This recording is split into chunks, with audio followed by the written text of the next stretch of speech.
Before I even start, don't get mad at this girl because she was very young and was allegedly pressured by wolves to do Baby Keem foul. You don't know what we've been through, don't let the wolves come get you.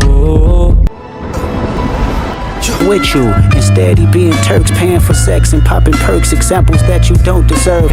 I see it back in Turks, remember who took it at first, and don't you forget it. Got you. What can I do in Bahamas right now? My fine shit is scared of the ocean. Raised a horrible fucking person, the nerve of you, Dennis. Took a trip, now we on your block, and it's like a ghost town, baby.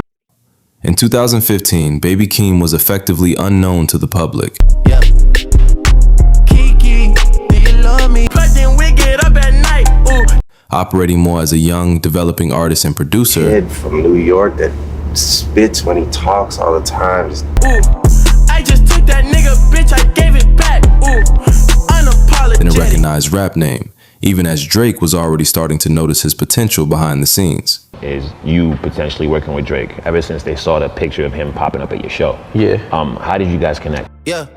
Sometimes we laugh and sometimes we cry, but I guess you know now. Man, how did we and Drake connect? That's a great. I think it was like right when. Baby.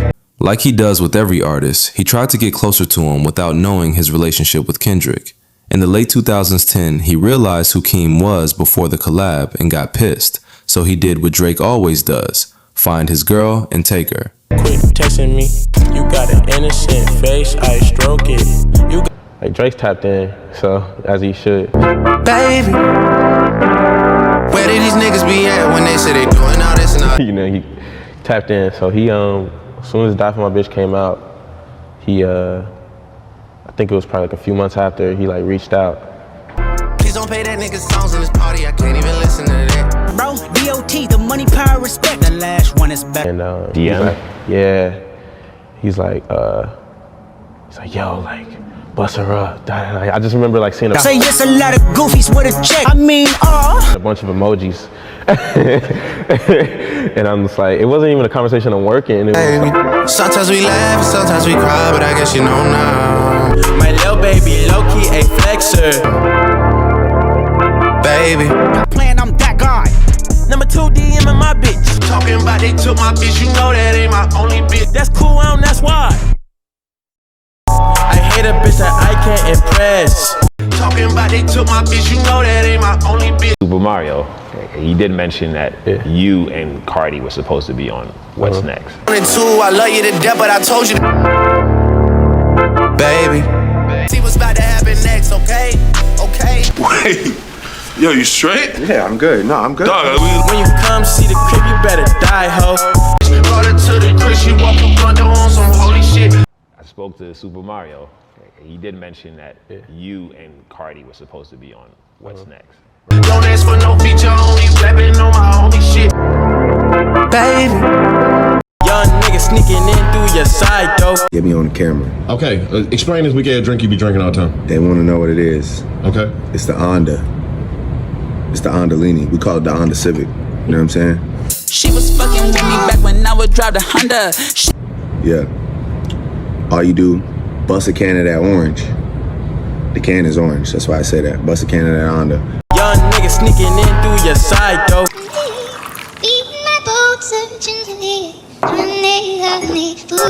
Lots of ice. Pour it over the ice. But I know you just left someone else, I know you did. I know. Who you think they talk about? Talk about us. Icy like 1017.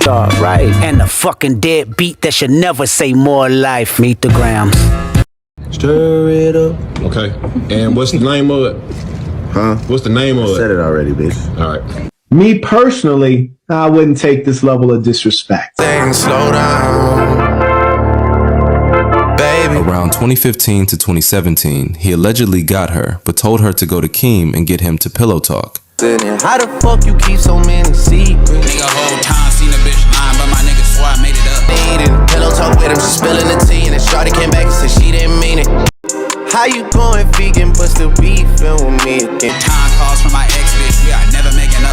Nigga whole time. Somebody who really loves. He also told her not to have sex with him and to pretend that she was religious/Catholic and practicing celibacy. You're not celibate. She celibate, I'ma keep hoping. She's not. Shorty said she loving me, I'ma be open. I'll try. You're not celibate. While he and his OVO crew ran a train on her. Lime green, I searched one name and end up seeing 20 teams. Hey, we'll see what's about to happen. I'm making a change today. Broken pinky promises, you fucked up my Bahamas trip. Be humble. Sit down. What they had didn't last, damn baby. You put the no in monogamy. This ain't monopoly, watching for love. This ain't monogamy, y'all getting fucked. He doubled down on this train and the other foul things he did to her, to the point where Kendrick and baby Keem went to seek therapy and spirituality. But I'm not going to, because I honestly don't want to know. I feel so disgusted right now, just having some idea of what happened and wondering how someone can be so foul and evil. Life. Yes, these grown men in their 30s allegedly ran a train on a minor. Don't shoot the messenger. It was so bad, Kendrick said you better off killing her. Man in his feelings with bitter nerve. What is a woman that really hurt? Or demon, you better off killing her. Dogs. Yeah, fraud. Whatever they did to her in the late 2010 was so foul that Kendrick had to go through therapy to figure out if he should be Mr. Morale or the Big Stepper. Make me pray for London. Yeah. Started trolling Keem and Kendrick on literally every hit song he made. He also moved, or iced, like the Iceman reference, her and her best friend to an island in the British territories called Turks and Caicos, Grace Bay. He gave her a bar called Noah's Oak and put people there to watch her and keep her there unless he said otherwise. This is the same predator / power insecurity that the grabber in the black phone had, keeping people locked down to feel control. I know some of y'all were doubting my last video on the black phone connection to Kendrick's N95 / Rich Spirit and Keem's 95 themes, but trust me, it's there, and I can't wait for PG Lang to confirm it. During the peak of his beef with baby Keem and Kendrick from 2020 to 2023, when Kendrick and Keem were dry snitching on him in the Hillbillies, Mr. Morale and the Big Steppers, and the Melodic Blue before the rap battle, Drake allegedly started posting the girl as a flex and mockery toward Keem. Baby girl, let me see you do your dance, let me see you twirl.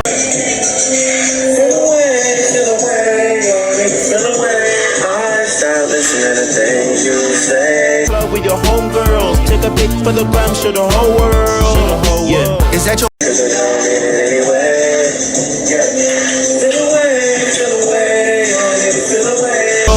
yeah. Is that your bestie? I'ma ice both of y'all like Gretzky.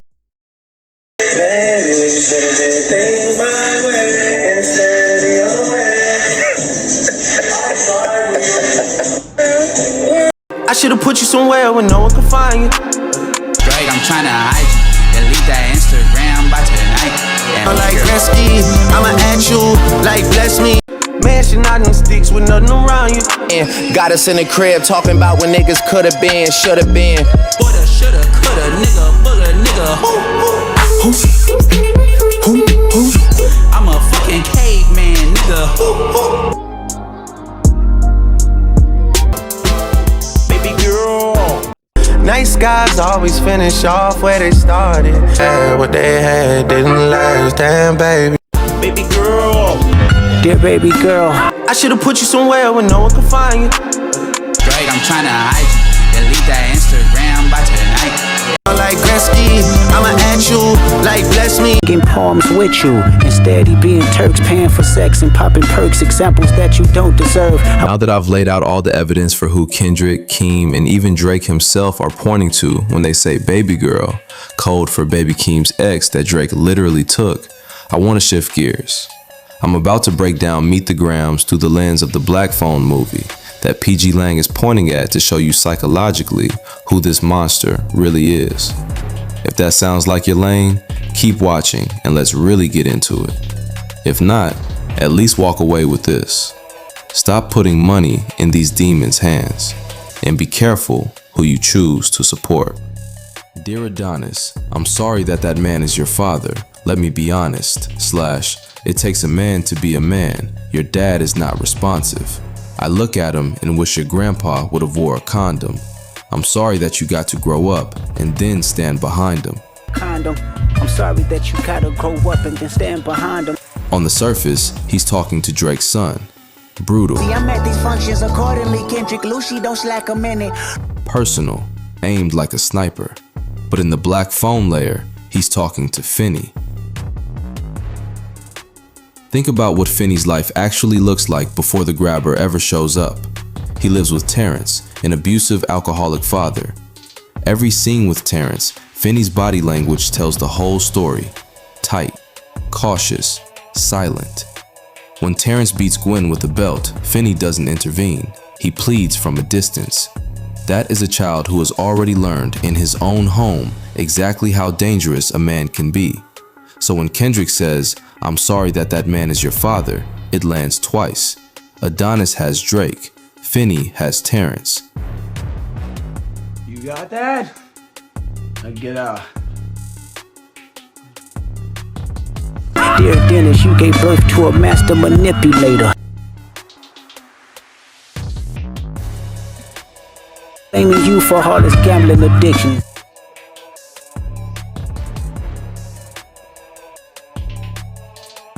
You raised a horrible fucking person, the nerve of you, Dennis.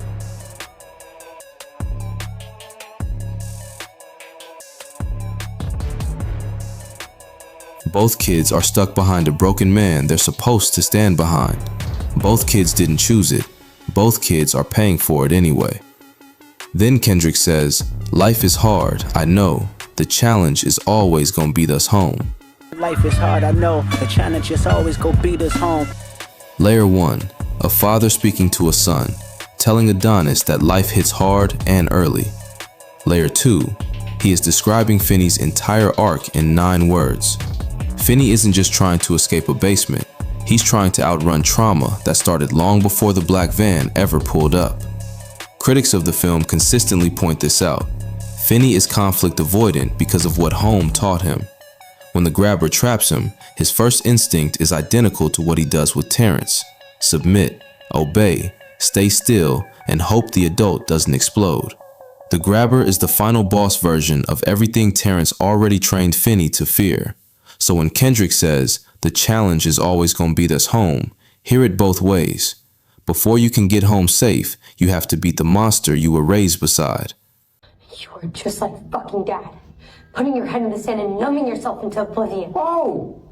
Where did that come from? You see what he's been doing? You're just ignoring it. Pretending you don't smell it on him, in his room, in the backyard. Narc. You can't narc about whatever he already knows, dingus. You're just smoking your fucking life away to pretend none of this happened. Well, it happened, Finn, and it happened to those kids, and it's happening now, and you two just want to run and hide like you always do. Bottle joint, same fucking Friday night. Anything to stop the pain. Shut up! Anything to feel for a few hours like what happened to you down in that basement wasn't real. Shut up! You don't think I don't know it was real? You think I don't fucking know it was real? It's all I ever think about. You don't know what it was like down there. Nobody fucking knows. I was so fucking scared.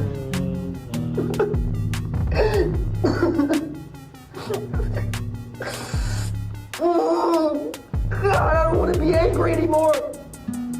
For Finney, that's his father's conditioning, the instinct to shrink and go quiet. For Adonis, that's Drake's legacy. Same trap, different address. Sometimes our parents make mistakes that affect us until we grown. Sometimes our parents make mistakes that affect us until we grown. / and you're a good kid that need good leadership. And you're a good kid that need good leadership. Surface level, talking to Adonis. Underneath, this is Finney's biography. Terrence doesn't teach Finney anything worth carrying. There's no love, no wisdom, no mentorship in those scenes. There's drinking, yelling, hitting Gwen, apologizing after. The real leadership Finney receives comes from Robin, from the ghost, and from Gwen herself.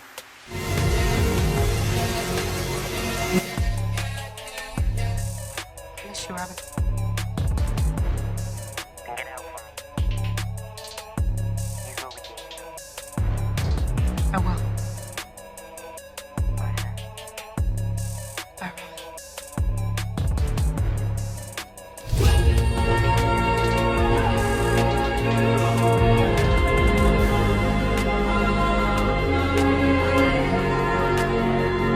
His father teaches him the wrong lessons, how to be afraid, how to disappear, how to shrink. Kendrick is holding Drake up against that same mirror. Bitter, insecure, and dangerous. A man who confuses presence with fatherhood. Now watch how Kendrick pivots from a father's advice straight into slasher movie language. Never let a man piss on your legs, son, / Never let a man piss on your leg, son. Either you die right there or pop that man in the head, son. Either you die right there or pop that man in the head, son. Layer 1, teaching Adonis to stand up to bullies. Layer 2, Black Phone 2's climax, described almost word for word.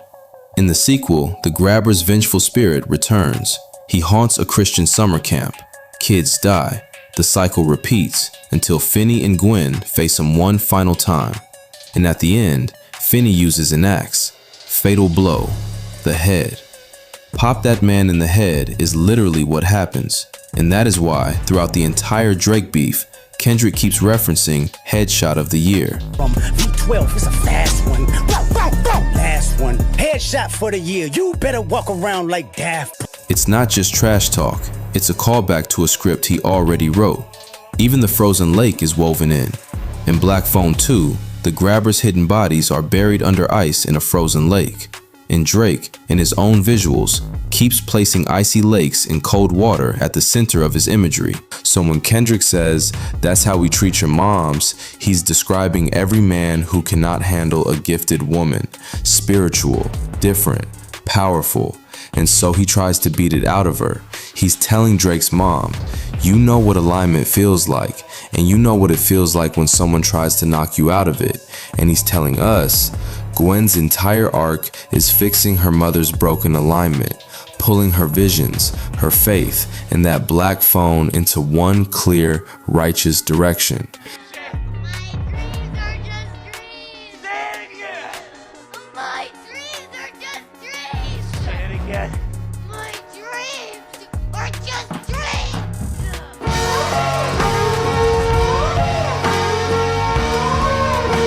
That's what survival looks like when a man like Terrence is in your house. Section 5. Don't have a kid to hide a kid. Now the line that sounds almost casual until you put Black Phone on the screen next to it, don't have a kid to hide again, be sure. Don't have a kid to hide again, be sure. In the Drake story, this is about secret children, the hidden son with Sophie and allegedly others, the pattern of concealment. But in Black Phone language, the grabber literally uses kids to hide kids. Every new boy he kidnaps redirects the town's panic away from the last one. Each fresh disappearance buries the older bodies deeper. He keeps stacking victims to protect his secret. He plays normal neighbor while police knock on other doors, while parents staple new faces to telephone poles. The pipeline keeps running because the pipeline keeps refreshing. Kendrick flips it into one razor-sharp line. Don't take a kid to hide again. He's talking to Drake. He's talking about the grabber. He's talking about every predator who uses one child's presence to mask another child's absence. The structure is identical, only the setting changes. Section 6. 5%, 95 is lost, and the N95 mask. 5% will comprehend, but 95 is lost. 5% will comprehend, but 95 is lost. Most people process that as only a few will understand this message, but 95 is not a percentage, 95 is a code. PG Lang has been running that number everywhere. Kendrick's N95, Keem's Highway 95 Part 1, Casino's Highway 95 Part 2. That's not coincidence, that's a coordinated signal. In Black Phone 2, the grabber's mask, specifically from the nose to the mouth, looks unnervingly like Drake. The pointy nose tip, the nostrils, the wide cartoon grin. That is the N95 zone of the mask. Kendrick links 95 to that exact facial region and then directly to Drake's face. Drake plays with mask imagery himself. In Laugh Now, Cry Later, he wears a VO2 max oxygen mask on a treadmill, a snorkel-like breathing machine covering the nose and mouth. Another N95 echo. Big was spotted for a second time wearing a dog mask ahead of his upcoming album For All the Dogs. This time he was wearing a bulldog mask, but just days ago he was wearing this breed that I'm guessing is a Doberman. Another breathing apparatus over the face. Another mask. So when Kendrick says 95 is lost, he's issuing a quiet guarantee. Most people will miss the mask reference entirely. Most people won't realize this entire war is also about Black Phone. The 5% who track the number will find the door. The 95 will scroll right past it. Section 7. Finney's name, Be Proud of Who You Are, and Bronny/Finney casting. Be proud of who you are. Your strength come from within. Be proud of who you are. Your strength come from within. For Finney, that is the entire story compressed into one sentence. He starts shy, conflict avoidant, quietly despising himself for not standing up to bullies, for not protecting Gwen, for being the kid who flinches. By the end of the film, he owns his identity so completely, he changes his name from Finney to Finn. That's not a throwaway detail. Fin is a word for the fins of aquatic animals, used for propelling, steering, balancing through water. To fin is to fight your way toward the surface. Down in that basement, Finney mentally grows fins. He learns to swim away from the predator instead of sinking under him. That connects back to Keem's girl. She too needs to fin away from Drake's island, to move through the water instead of drowning in it. And then there's one more layer that almost nobody has clocked. Finney is coded as Bronny James. Mason Thames, the actor who plays Finney, carries the same facial structure as a young Bronny.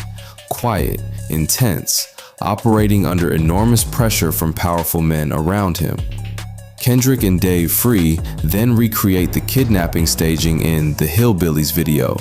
Keem to the right, Kendrick squatting to the left, a black van behind them, a plate reading 6, Lakers colors, LeBron's number. The number LeBron chose to honor Bronny, born October 6th. Later in Meet the Grams, Kendrick says, "Hey Lil Bron, keep the family away." Hey Lil Bron, keep the family away. Hey. He's not talking to LeBron, he's talking about Bronny, and by extension, Finney. Both quiet, team-first kids living under the shadow of powerful, dominant men. Bronny exists in LeBron's wake. Finney exists in his father's damage, then the grabber's basement. Same archetype, same pressure, same silence. So when Kendrick says, "You'll carry yourself as king," mocking Baby King. The remote island, Iceman, cold water as aesthetic, as power, as control. Kendrick turns that exact image into the grabber's final grave. The cold water Drake used to flex becomes the water that swallows the predator whole. Section 2. The Escort Bar, Keem's Girl, and Kidnapping Themes. Never fall in the escort business, that's bad religion. Never fall in the escort business, that's bad religion. First listen, it sounds like general life advice. Zoom out and there's a very specific story underneath it. The theory. Drake takes Keem's girl years ago. She's with him 4 days at a time. Saturdays, Sundays, flying out, pillow talking, feeding Drake information intimate enough that Keem gets scammed emotionally and financially. After Drake is done with her, he sends her away to an island in the middle of the ocean, completely out of Keem's reach. Out of reach, full stop. Different white type, cause my last one went on strike.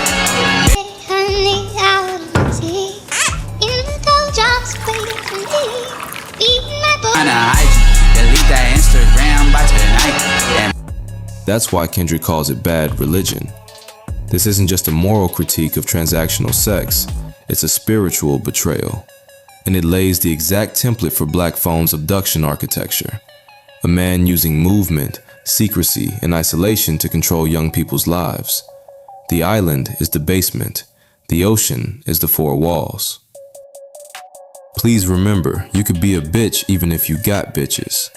Please remember, you could be a bitch even if you got bitches.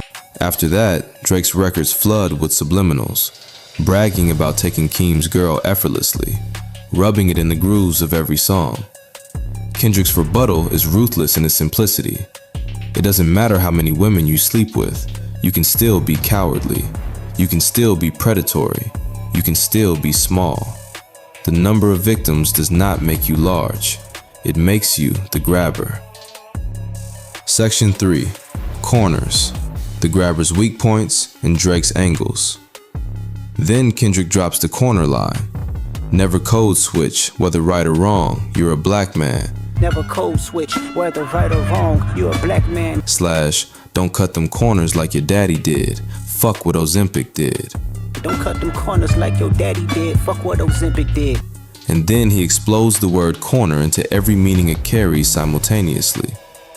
Corners are angles between lines, street intersections, hidden private spots, places where someone is trapped and cannot escape, control of a market, turning points in life. Apply that to Drake. He flew Keem's girl to a remote corner of the earth, an island in the ocean. He cut off the intersection where Keem was supposed to meet her. He prides himself on cornering the market, controlling numbers, owning lanes. He's 37 acting 7, refusing to turn the corner and grow up. Apply it to the black phone. The basement is literally a corner, a confined space with no exit. The grabber's entire psychology is built on corners. He needs kids to break his rules so he can justify the violence. He depends on the mask. When Finney finally rips it off, the grabber panics. That is the corner of being truly seen. He also has behavioral corners. He targets a specific type of boy. He runs the same setup every single time. And that predictability is precisely what lets the ghost teach Finney how to beat him. Kendrick is saying he can read Drake's corners the same way. Drake always goes after family in a beef. Always. That pattern is the lock. Kendrick found the key. Black Phone 2 adds one more corner, the lake itself. The grabber's ghost is anchored to those hidden bodies underwater. Once Gwen and Finney surface them, his power starts to fracture.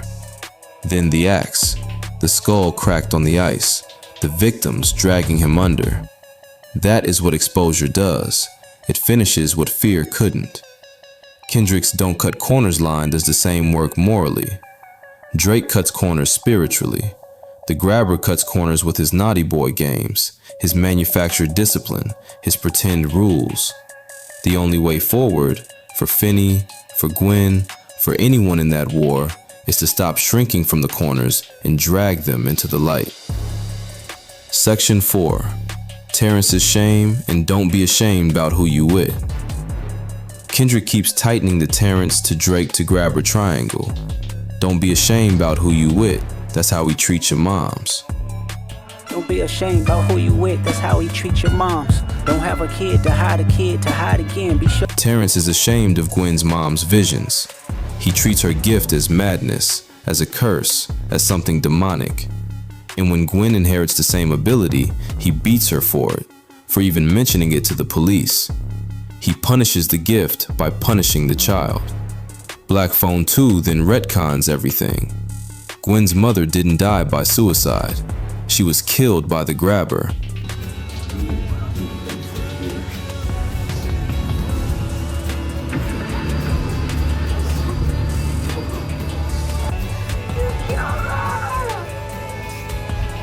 After using her gift to discover him, Terrence spends years drunk, violent, and redirecting every ounce of his guilt at his wife's memory and his daughter's existence. He never faces the actual monster. He faces the people closest to it instead. So when Kendrick says, "You'll carry yourself as king," that line is doing 3 jobs at once. It's Adonis, it's Finney, it's Bronny. Kendrick and Dave Free took Bronny's archetype, cast it into a horror film, then wrote a song to Decoded. All 3 of those kids are in that line simultaneously. Section 8. Dear Sandra, in the lake/Alpine camp. Verse 2 opens, "Dear Sandra, your son got some habits. I hope you don't undermine them." Dear Sandra, your son got some habits, I hope you don't undermine them. He uses the word undermine, and that's where the water enters again. To undermine something is to weaken it from below. In environmental terms, it's what happens when erosion quietly destroys a riverbank or lake edge from underneath, while the surface looks completely still. Black Phone 2 is set around a Christian youth camp called Alpine Lake. The grabber uses a frozen lake as his body dump. Boys submerged in barrels under the ice, in water nobody checks, in plain sight of a camp full of counselors and kids. Boy who was burned out. How do you hear? What about that? Just told you. He came to me in my dream.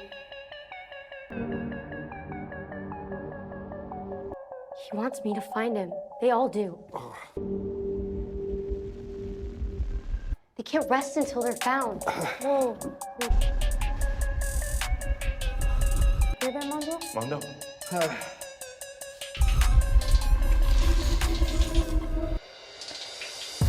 Burnt pieces of Calvin keeps denim jacket were found by police. Only they have that detail. The police, the former camp owner, and me. What about what we saw in the kitchen? That was no dream. Have you heard of the grabber? The staff and local authorities treat the water as scenery, not as a crime scene. The surface is beautiful, the bottom is full of the dead. Kendrick addressing Sandra while using Undermine in a song saturated with water and island imagery, that is him connecting Drake's habits to the same dynamic. A hidden lake of victims, a man whose crimes live beneath a calm, maintained surface that nobody wants to crack. Especially with all the girls that's hurt inside his climate. Especially with all the girls that's hurt inside this climate. In Black Phone 2, that climate is literal. Sub-zero air, frozen cabins, a lake sealed with ice, adults preaching faith and purity at a summer camp while refusing to acknowledge what's buried in the water beneath their feet. Every child there is growing up inside a climate built on active denial. Kendrick is delivering a verdict to Sandra. This is the kind of climate your son manufactures, a space where harm is frozen into the environment, preserved under a surface everyone has agreed to keep intact. And everyone keeps agreeing because breaking the ice means confronting what's underneath it. Section 9. Gwen's mom, alignment, and being seen. You a woman, so you know how it feels to be in alignment. You're a woman, so you know how it feels to be in alignment. / with emotion, hoping a man can see you and not be blinded. With emotion, hoping a man can see you and not be blinded. To Sandra, it sounds like, you know what it means to want to be recognized, respected, and genuinely seen by a man. But in Black Phone language, this is Gwen's mother in one portrait. She has visions, she has faith, she has a husband who treats her gift as madness and her spiritual clarity as a form of illness. She's caught between this is from God and this makes me dangerous, and she breaks under that misalignment. She never resolves it. She never gets to the other side. Gwen's entire arc in the sequel is the journey her mother couldn't complete. Getting into alignment, visions, faith, and the Black Phone all moving in one direction at once. Finding the place where her gift doesn't split her in two, where it saves somebody instead of destroying her.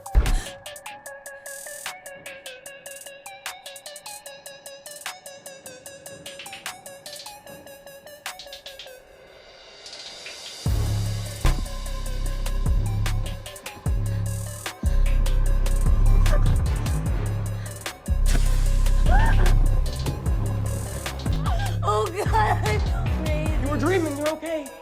I feel crazy. Kendrick is painting the entire sequel while appearing to comfort a woman named Sandra, every word doing double work, every word building two stories at once. Section 10. Dear Dennis, Master Manipulator, and the Basement. Dear Dennis, you gave birth to a master manipulator.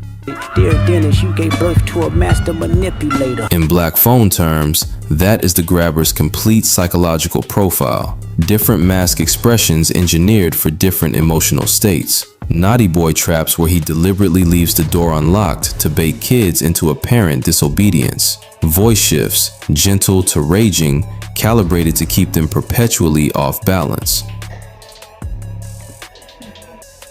I made you some breakfast. What'd you put in that? Salt. Or pepper.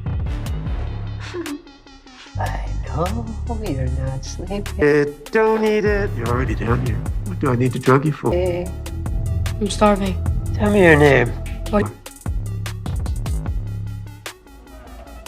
Do you care? I usually don't. Have fun.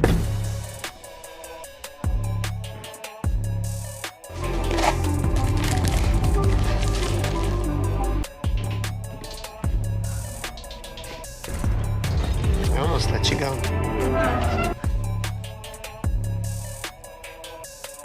Who is really starting to like you? Finny! Everything is a system. Everything is designed. Nothing is accidental. Lay that over Drake. He uses Keem's girl as a mole. He places her black and white photo on cover art. He mocks Keem in skits and streams for nearly a decade. He keeps her in a performance of religiosity, Advent celibacy, church aesthetics, while flying her out mid-week. After 4 months, she scams Keem. Drake sends a photo of himself with his phone screen paused, rubbing it in, making sure Keem sees the face of the man who won. We laugh and sometimes we cry, but I guess you know now, baby. Even using you to prove who he is a huge favor. Even using you to prove who he is a huge favor. That's about more life in the image building Drake does around his father, weaponizing a relationship to construct a brand while the actual damage is happening behind the frame. And simultaneously, it's Finny. Terrence's abuse taught Finny to shrink. Down in that basement, Finny has to unlearn every single lesson his father gave him. He has to trust his instincts. He has to listen to dead boys talking through a cut wire. He has to act on his anger rather than swallow it. He has to kill the grabber himself. No adult, including his own father, is coming down those stairs for him. What would you gather against him? fuck that. You ain't gonna go like I did. I've tried everything. Nothing's worked. Yet.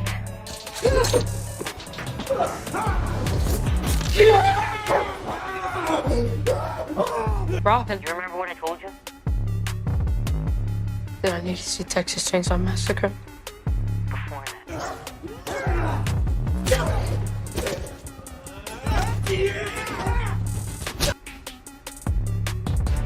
Someday I have to stand up for myself. Someday is today, Finn.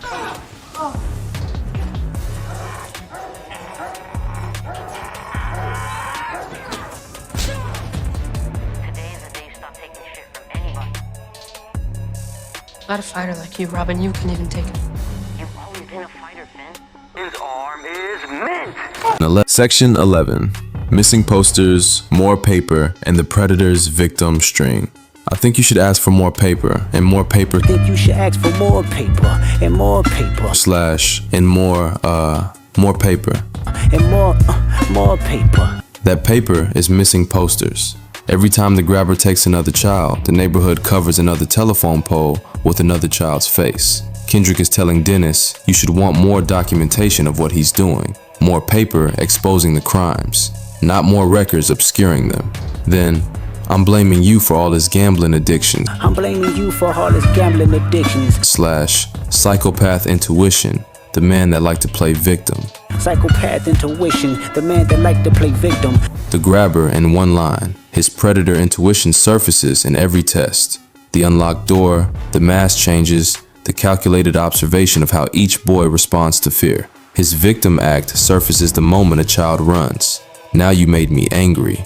As though a child's survival instinct is a moral offense. As though wanting to live is the provocation. Why does the grabber wearing the smiling mask act differently in the Black Phone 2? The grabber's mask comes in 3 variations: a smile, a frown, and a blank face. In the first, It's like I killed someone. You see that? like you can see shit. Film, when he wasn't harming Finney, he usually wore the smiling mask. At that time, he appeared quite friendly and even prepared food for Finney. If questioned about hurting the other kids, he would I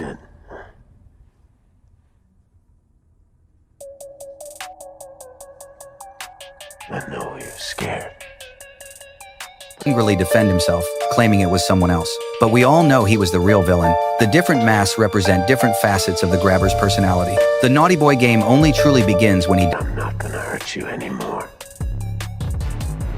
What I said about snapping your neck. I was angry as all. dons the menacing mask. Strangely, in the sequel, during the Grabber's most violent and evil moments, he is wearing the smiling mask. So why does the Grabber undergo such a drastic change? It might... You did a number on my arm. I'm not gonna hold it against you. be related to his death in the first film. He even explained to Finney that he had been to hell. This stripped away the last remnants of humanity within him. That's why he can commit the most evil acts while wearing the mask that... Yes. Now we're even. You don't have to be scared. was once the friendliest. Moreover, he likely lost the deep-seated shame that once existed inside him. This is why, in the first film, he hid his victims' bodies in someone else's basement. Unfortunately, even... Same architecture with Drake. Plays victim in lyrics and interviews while the pattern underneath is always the same. Manipulation. Women and children as chess pieces. The grievance performed publicly while the predation happens privately. Section 12. Cell and the basement as prison. Kendrick escalates it. Your son's a sick man with sick thoughts. I think niggas like him should die. Son's a sick man with sick thoughts. I think niggas like him should die. Him and Weinstein should get fucked up in a cell for the rest of their life. Him and Weinstein should get fucked up in a cell for the rest of their life. He name drops Harvey Weinstein and places Drake beside him. Men who should rot in a cell. Full stop. But Cell is doing double work here, and it's doing it deliberately. It's a prison cell, and it's the Grabber's basement. 4 cinder block walls, a single mattress on the floor, a black rotary phone with a cut wire. That basement is the cell Kendrick is describing, built specifically for a Drake-Weinstein hybrid predator. And when you hear that line with a black phone running underneath it, you hear the dead boy saying it. Keep him right here. Let the walls remember every screen. Let the ghosts run the trial. For you. Welcome to the nightmare end of your pathetic little life. Section 13. Hovo, predators, and raising daughters. He got sex offenders on Hovio that he keep on a monthly allowance. / a child should never be compromised, and he keeping his child around them. A child should never be compromised, and he keeping his child around. Kendrick flips ovo into hovo, implying a label environment steeped in predatory behavior. He calls out Drake for allegedly keeping his own child in proximity to dangerous men. In Black Phone, every adult fails Finney and Gwen in different ways. Terrence beats them. The police are ineffective. Neighbors look away and keep looking away. The Grabber is the apex version of them, the ones you were always told to never trust with children. Then, and we gotta raise our daughters knowing there's predators like him lurking.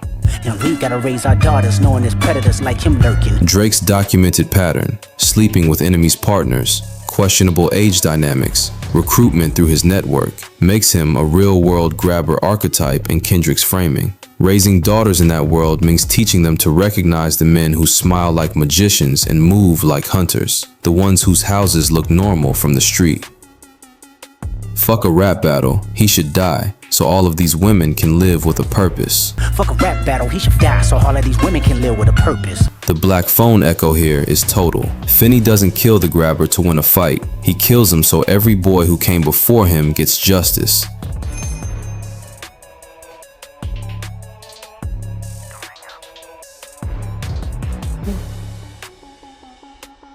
Who is this? So every boy who would have come after him gets to live. It's not about victory, it's about ending the run permanently so future lives can unfold the way they were supposed to. Kendrick is saying the same thing. This was never about rap, it was always about stopping the run. Streamlining and Trojan imagery. Kendrick goes meta, and this is where the architecture becomes impossible to dismiss. I've been in this industry 12 years. I'ma tell y'all one little secret. I've been in this industry 12 years. I'ma tell y'all one little secret. It's some weird shit going on, and some of these artists be here to police it. There's some weird shit going on, and some of these artists be here to police it. They be streamlining victims all inside of their home and calling them tender. They be streamlining victims all inside of their home and calling them tender.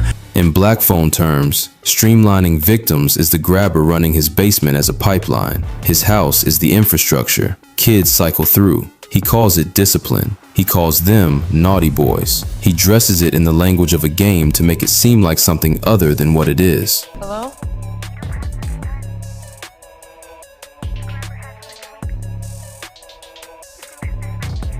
Finn says, why hasn't he killed me? Griffin says, you won't play the game. You have to play the game.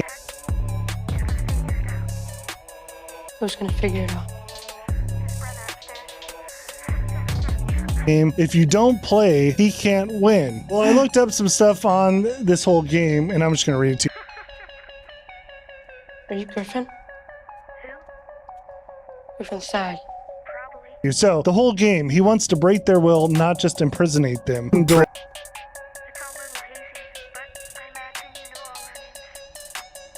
Every kid does.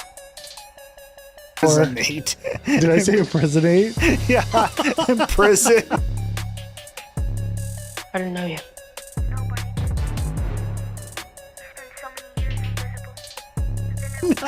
So he uses false hope like the open door to test their obedience.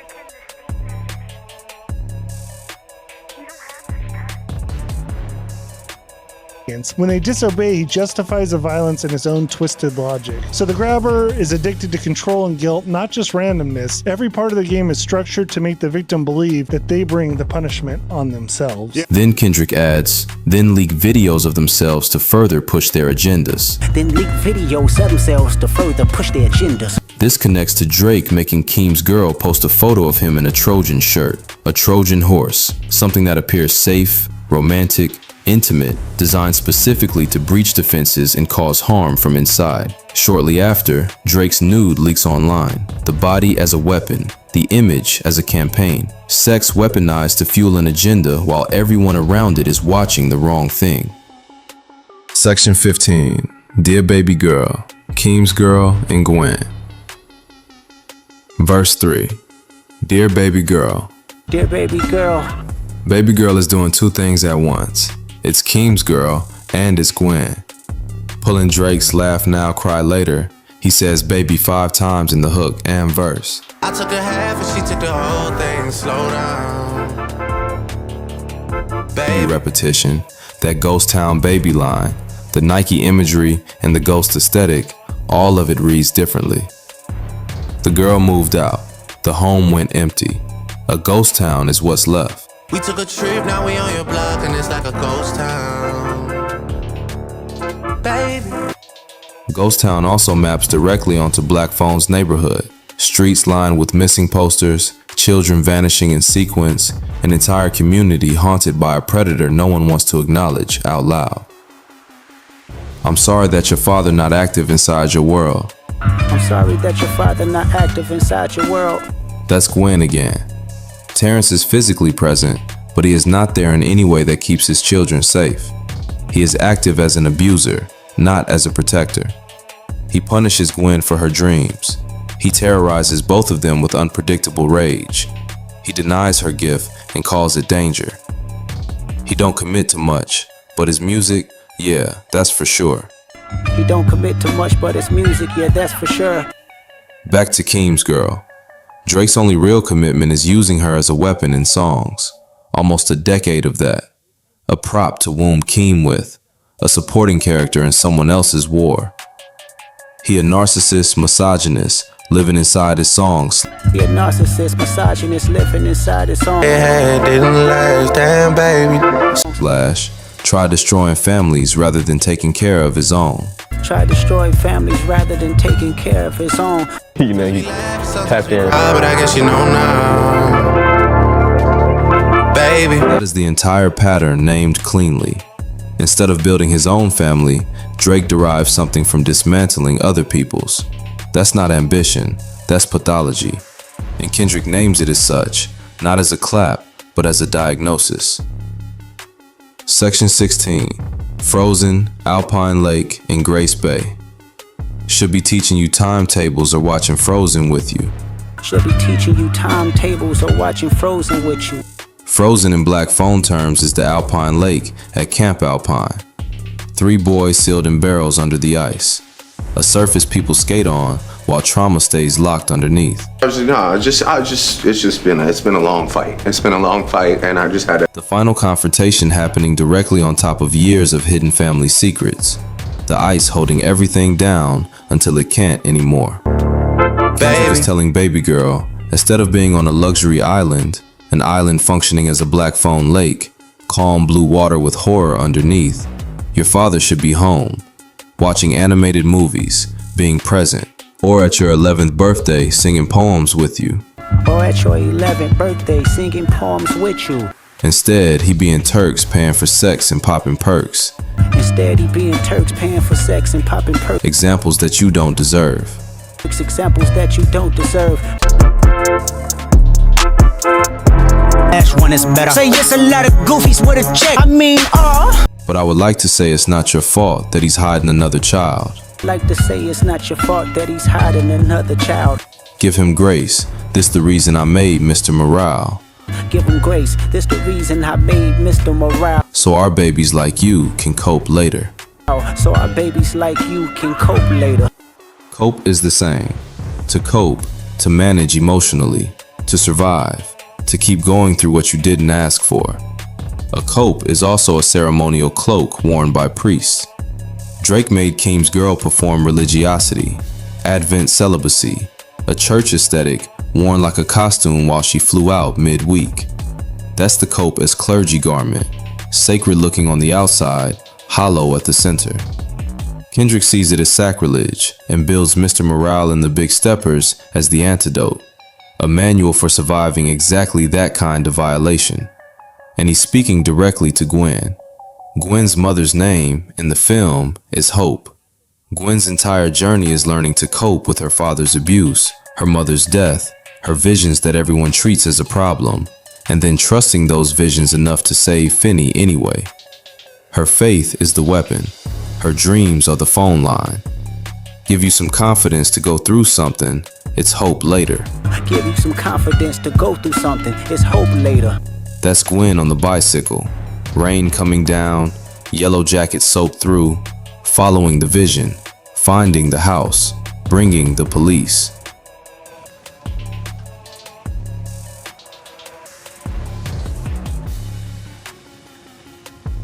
Please, dear Jesus.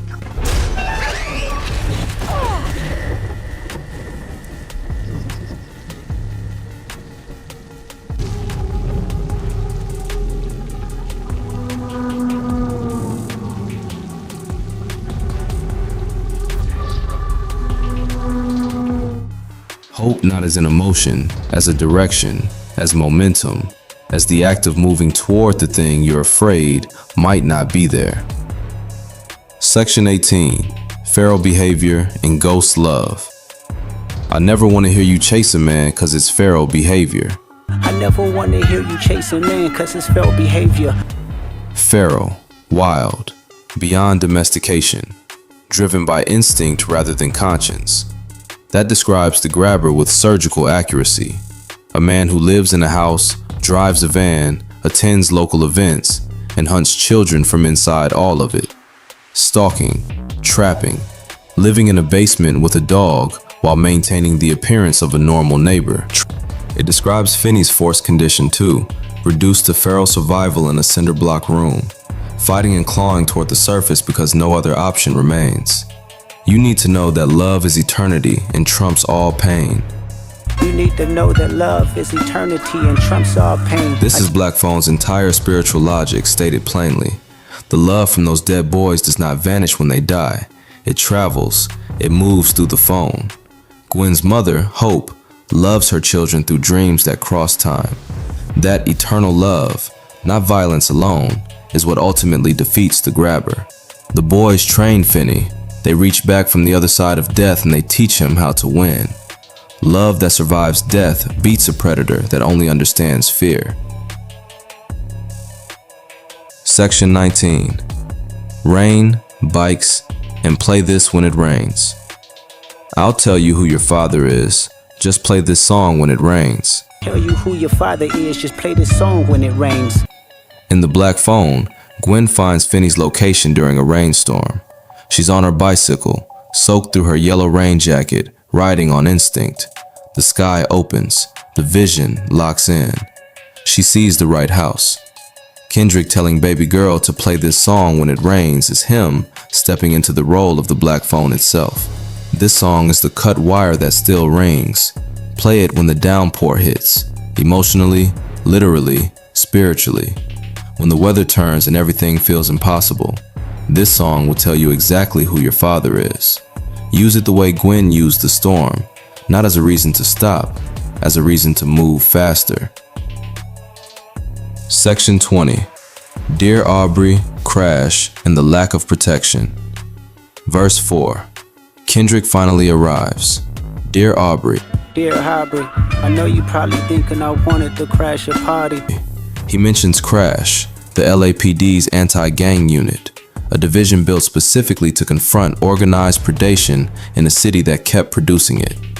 In this reading, Crash is what Black Phone's North Denver never had. Los Angeles built an actual institutional mechanism to crash down on organized threat networks. North Denver has 2 detectives and a bulletin board full of children's photos. Kids disappear in sequence and the system responds slowly, inadequately, always after the fact. Kendrick's point cuts clean. In the real world, we have units designed to catch some monsters, but we have no Crash for men like Drake and the Grabber. No institutional response built for the specific shape of their predation. So he is building one out of songs, out of movies, out of Easter eggs placed carefully enough that they survive. Section 21. Ego, basement, lake, and ayahuasca. You got gambling problems, drinking problems, pill popping and spending problems. Gambling problems, drinking problems, pill popping and spending problems. Therapy's a lovely start, but I suggest some ayahuasca. Strip the ego from the bottom. Bad with money, whorehouse, soliciting women problems. Therapy's a lovely start, but I suggest some ayahuasca. Strip the ego from the bottom. In Black Phone language, the bottom is 2 places simultaneously. The basement floor, where the grabber's ego hides all of his crimes behind a mask in the dark, in a room with no windows. The Black Phone becomes Finney's ayahuasca.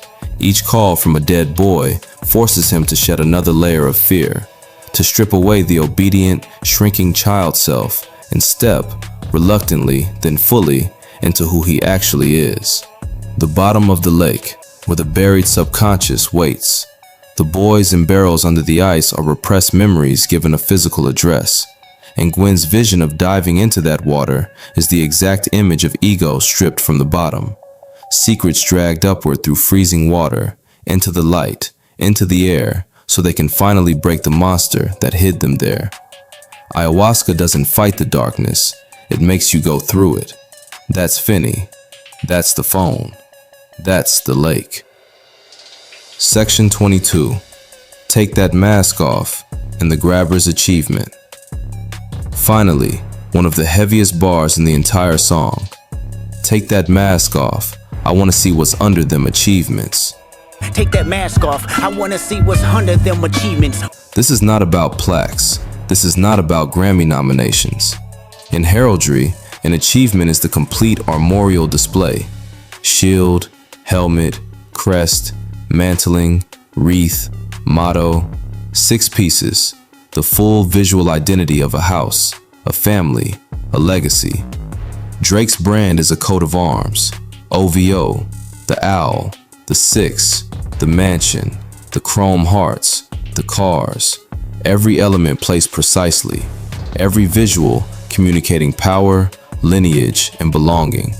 The grabber has an achievement too, the mask as shield, the magician persona as crest, the black balloons, the van, and the dog as supporters.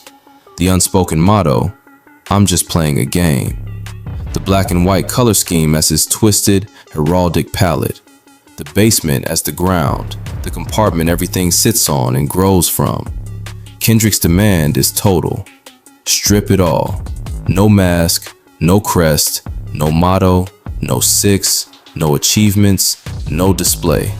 Show us the man at the bottom of the basement, the one the mask was built to cover, the one who needs the basement to exist, the one who cannot survive being seen. That's who Kendrick is writing to in every verse. That's who these letters were always for. Closing. The Black Phone Decoder. So when you line all of it up, Dear Adonis is also Dear Finney. Terrence equals Drake's father equals the broken dad archetype, the man whose damage becomes his children's inheritance. The grabber equals Drake's predatory persona, the mask, the van, the games, the basement. The basement equals the cell Kendrick says he should rot in. 4 cinder block walls, a cut wire, and no way out.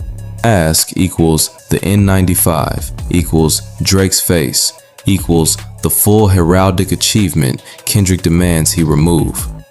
The phone equals the song itself, a line that only a few will answer, a wire that's been cut but still somehow rings. Kendrick and Dave Free on this reading secretly shaked Black Phone 1 and 2 around these archetypes. Then, in Meet the Grams, Kendrick lays the entire architecture out, in letters to Adonis, Sandra, Dennis, Baby Girl, and Aubrey. Most people heard a diss track, but if you follow every line through Black Phone's plot, its casting, its props, and its themes, Meet the Grams stops looking like an isolated song. It starts looking like the official audio commentary for a horror franchise that was quietly built about Drake while Drake was still standing. That's what the surface listeners missed. Now the question isn't whether the theory holds. The question is, once you hear Meet the Grams as a Black Phone decoder, once you see the basement in the bars, the mask in the N95, the lake in Grace Bay, the phone in the song itself, can you actually unsee it?